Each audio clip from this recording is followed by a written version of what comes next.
साथियों नमस्कार। साथियों, सर्दियां अपने चरम सीमा पर हैं। ऐसे में कहीं ना कहीं हमें अपने घर के बड़े बुजुर्गों की चिंता होती है कि कहीं इनका आशीर्वाद, इनका प्रेम हमारे सर से छिन ना जाए। क्योंकि ऐसे ही मौसम में बहुत तेजी से समस्या जो है घर करती है, फालिज मारना, पैरालिसिस की समस्या। अचानक से जो है यह समस्या हमारे घरों में आ जाती है और उस समय हम समझ नहीं पाते हैं क्या करें, कहाँ जाएं, किसके पास जाएं, कहाँ से इस मुसीबत से समाधान मिले। और जो है आनन फानन में कोई दिमाग काम नहीं करता है। और तब तक ऐसा होता है कि जो हमारे सामने सर पे आशीर्वाद उठाने के लिए हाथ उठते थे, वह हाथ जो है किसी भी चीज को पकड़ नहीं पा रहे हैं। पैरालिसिस की समस्या बढ़ती जा रही है और मोस्टली जो है सर्दियों के आखिरी चरण में ये चीजें ज्यादा देखने को मिलती हैं। हमें टेंशन नहीं लेना है, हमें परेशान नहीं होना है कि सर्दियां क्या कर सकती हैं, बल्कि हमें जागरूक होना है कि हम सर्दियों से बचे कैसे। मौसम कैसा भी चल रहा हो, लेकिन आपको पर्याप्त मात्रा में कपड़े जो है जरूर पहनने हैं। कपड़े ज्यादा होंगे तो आसानी से आप कम कर सकते हैं, लेकिन अगर जो कपड़े कम है तो यकीनन ठंडक आपको लगती है। इसलिए ठंडक से स्वयं भी बचें और अपने घर के बड़े बुजुर्गों का विशेष प्रबंध रखें। खासकर आग की व्यवस्था जरूर रखिए, कैसे भी तरीके से उनको हाथ पैर सेकने की जो है व्यवस्था जरूर करा दें। साथियों, कुछ सावधानियां आपको जो है ध्यान में रखना है।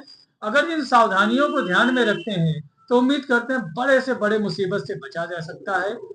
कभी कभी आपको अचानक से जो है अजीब सा लगने लगेगा।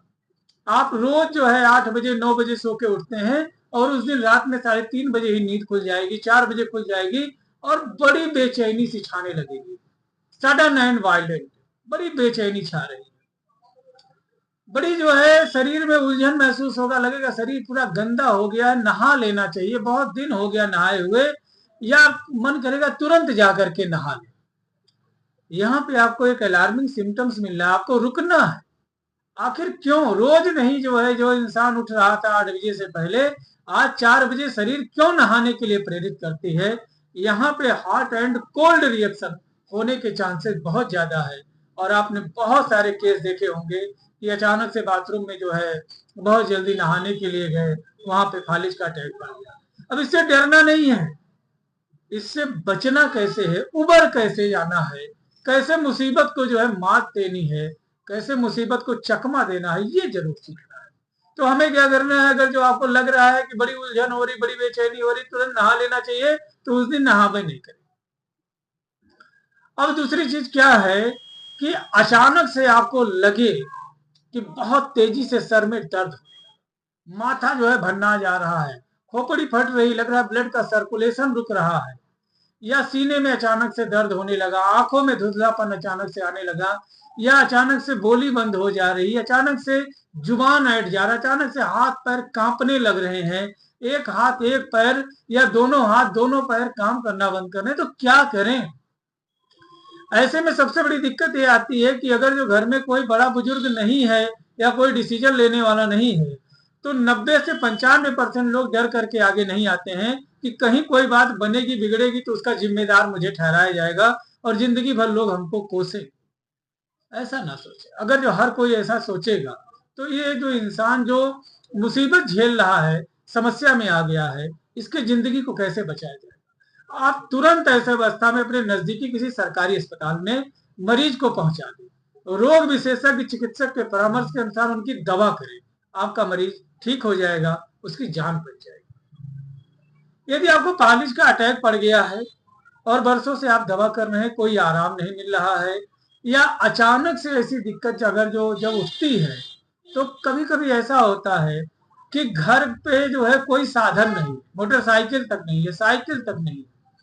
अब ऐसे मरीज को 2 घंटा 4 घंटा लग जाता है अस्पताल तक पहुंचने में। ऐसे में जो है nerve damage, cell death, atrophy, infarction, emphysema, या जो है सडन जो है चेंजेस बॉडी में जो है बहुत ज्यादा होने लगता है।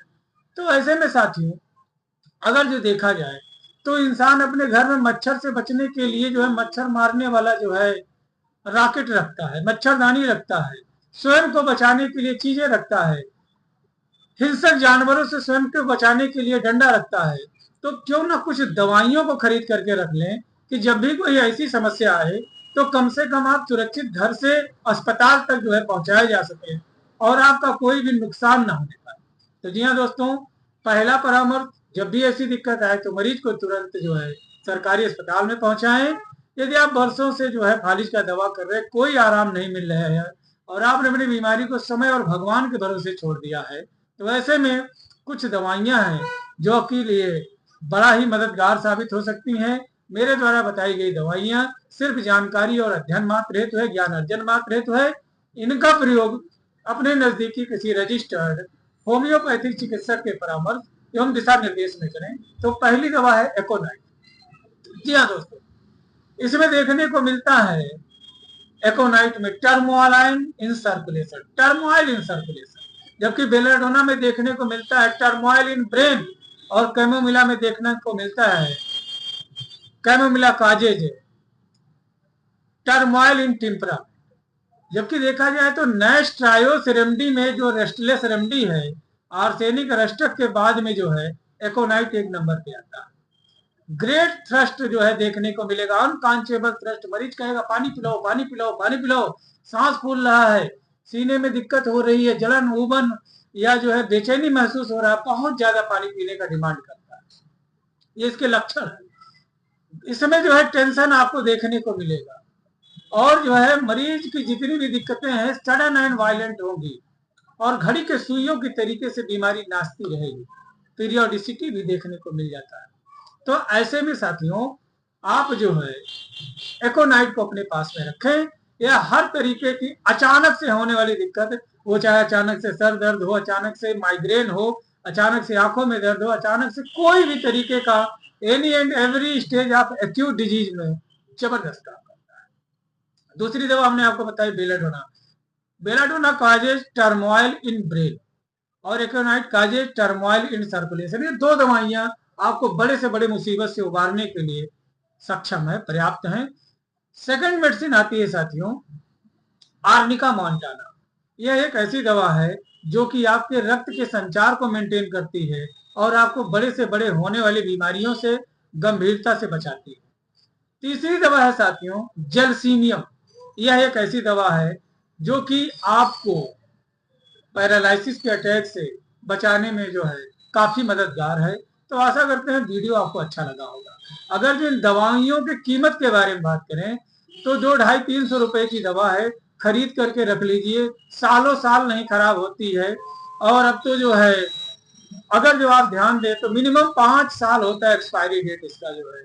तो उम्मीद करते हैं कि जैसे इतनी चीजें आपने खरीद रखी हैं तो यह भी किट एक खरीद करके रख लीजिए, मुसीबत पड़ने पर आसानी से आपको उबार देगी और बड़े से बड़े जान माल के खर्चे से बचा देगी। तब तक के लिए अपने सेहत और स्वास्थ्य का ध्यान रखें।